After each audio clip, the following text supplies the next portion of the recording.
जी, मुझे मॉर्निंग में फ़ोन आया कि आपका जो फ़ोन है उसको हम ट्राई से बोल रहे हैं और जो आपका फ़ोन है उसको बंद किया जाएगा, क्योंकि हमें इंस्ट्रक्शंस दिए हैं पुलिस ने कि फ़ोन को बंद कर दिया जाए, क्योंकि उस पर मुंबई में साइबर क्राइम में ये बहुत सारी कंप्लेंट्स आपके नंबर के अगेंस्ट रजिस्टर्ड हैं कि लोगों को हैरेसिंग मैसेजेस आ रहे हैं इस नंबर से, और आपके और भी जो नंबर्स हैं वो सारे जितने भी हम मतलब ट्रेस करके सारे ब्लॉक कर देंगे। तो जब मैंने पूछा कि ये कैसे, ऐसा तो हो नहीं सकता, इनफैक्ट मेरे पास कुछ कॉल्स आ रहे थे बहुत इस टाइप के कुछ समय से, तो उन्होंने कहा कि नहीं, ये तो केस कि शायद किसी ने आपको फंसाया होगा, तो इस तरीके के कॉल्स तो लेकिन आए ही हैं, और फिर आप अपने हमारे एक आईपीएस ऑफिसर हैं, इनसे बात कर लीजिए। तो उन्होंने एक किसी और को कॉल ट्रांसफर की, और फिर वो सो कॉल्ड जो आईपीएस ऑफिसर थे उन्होंने बात की कि खाली ये फोन का बात नहीं है, इसके एक आपका कोई अकाउंट भी है जो कि लिंक्ड है इलीगल एक्टिविटीज से जुड़ा हुआ है, जिससे मनी लॉन्ड्रिंग हुई है 7 करोड़ की।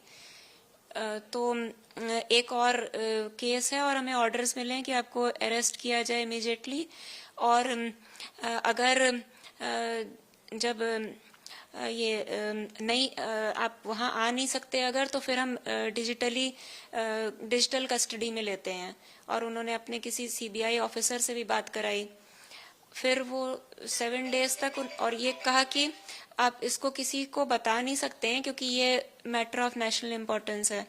इसको आप कुछ सीक्रेट को किसी को शेयर नहीं करना, वो शेयर करने की भी जेल है 3 to 5 years की, और उसमें आप सस्पेक्ट हो तो आपका केस चलेगा। फिर उन्होंने सारा कुछ मतलब 7 डेज के अंदर उन्होंने अपना पूरा केस चलाया कोर्ट में, और जज भी थे उसमें, जज, आईपीएस ऑफिसर, सीबीआई, सब कुछ बन के जो भी, और एक नया फ़ोन खरीदवा के कि व्हाट्सएप कॉल और स्काइपी के जरिए उस पर कनेक्टेड रखा